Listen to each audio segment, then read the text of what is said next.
Ya, Assalamualaikum warahmatullahi wabarakatuh. Kembali dengan Mr. Lukman di pembelajaran TIK kelas 5. Hari ini kita akan belajar tentang CPU. Untuk hari ini kalian akan mengenal yang namanya CPU ya. Kalian lihat di layar. CPU itu singkatan dari Central Processing Unit, berfungsi sebagai mesin komputer. Dan juga di dalam CPU itu terdapat beberapa komponen yang berfungsi dengan caranya masing-masing. Jadi mesin komputer yang kalian tahu itu disebut CPU.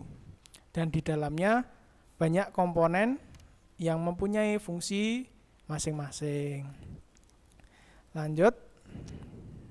Ya, ini adalah casingnya atau bagian terluar dari CPU. Nah, di dalam CPU ini banyak sekali komponennya yang tadi sudah Mister jelaskan di awal. Ada yang namanya hard disk, ada yang namanya motherboard, ada yang namanya power supply, ada yang namanya prosesor. Nanti akan kita bahas ya, seperti ini kurang lebihnya. Nah, ini adalah wujud aslinya. Ketika dibuka itu isinya seperti ini. Hampir semua CPU isinya sama. Ya, perakitannya seperti ini, dimulai dari casingnya, kemudian diisi sesuai tempatnya, dirakit, kemudian akan menjadi CPU. Nah, di dalam CPU terdapat komponen apa saja tadi? Kalau bagian terluarnya yaitu casing. Kemudian ada power supply, ada motherboard atau mainboard. Kemudian ada prosesor, ada RAM, ada video card, dan juga hard disk. Ya. Oke, kita akan mengenal dulu prosesor. Prosesor itu seperti otak pada manusia. Prosesor berfungsi sebagai pengontrol semua aktivitas komputer. Jadi kalau CPU tidak ada prosesor maka dia tidak akan berjalan karena tidak ada otaknya CPU-nya ya. Lanjut, casing.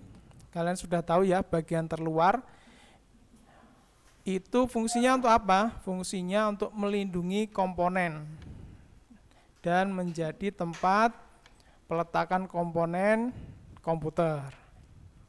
Casing ya. Kemudian hard disk. Nah, kalian lihat di sini ada seperti lemari. Maksudnya apa?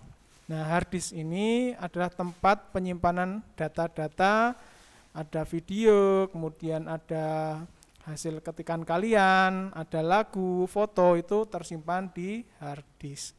Dan sistem komputer itu dan program semuanya itu juga tersimpan di hard disk.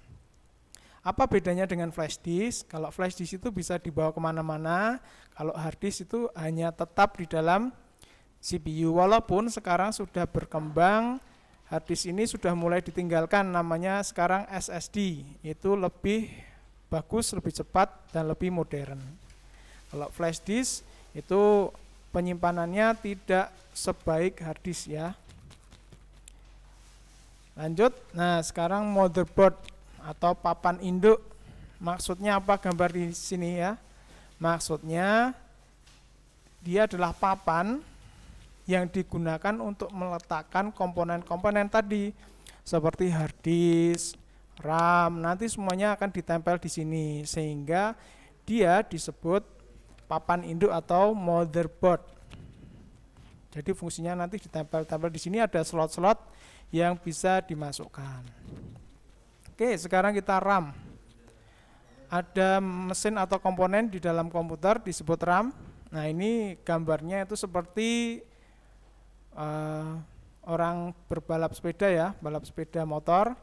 Itu maksudnya apa? Maksudnya RAM ini berfungsi sebagai penampung data yang diproses. Contohnya, kalau kalian bermain game, kalau RAM-nya kalian kecil kapasitasnya, maka kalian tidak akan bisa mendapatkan kecepatan sesuai yang kalian inginkan.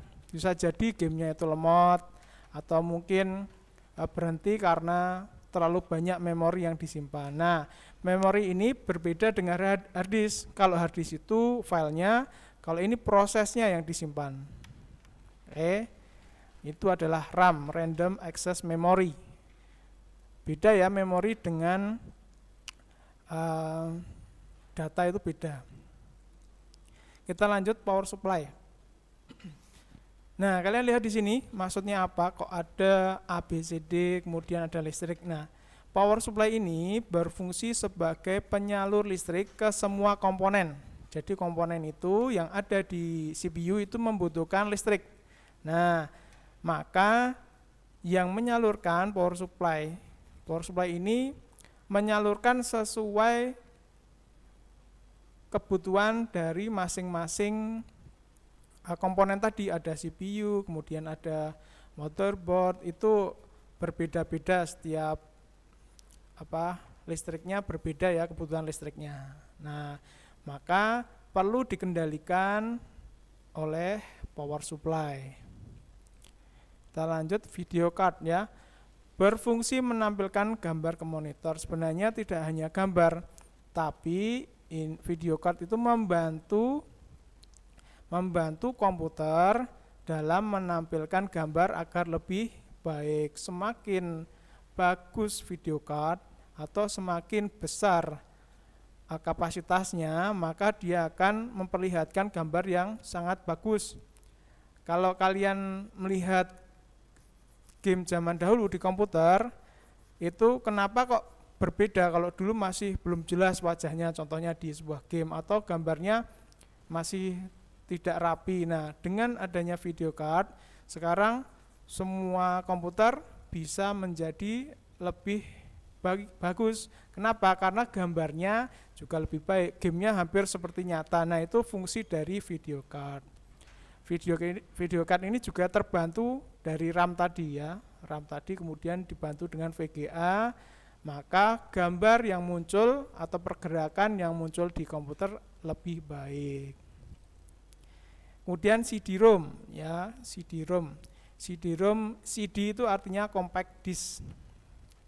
Berfungsi membaca data dari CD. Kalau sekarang sudah ada DVD, tapi mungkin karena sudah ada flash disk, kemudian ada hard disk yang bisa dibawa kemana-mana atau disebut eksternal, itu sudah mulai ditinggalkan. Tidak banyak orang yang memasang CD-ROM ini untuk membaca CD atau DVD itu di komputer. Nah, ini catatan, silahkan kalian catat di buku masing-masing. Kemudian silahkan kalian kirim ke WA Mister ya untuk hasil catatannya. Demikian dari Mister, semoga bisa membantu kalian semua. Assalamualaikum warahmatullahi wabarakatuh.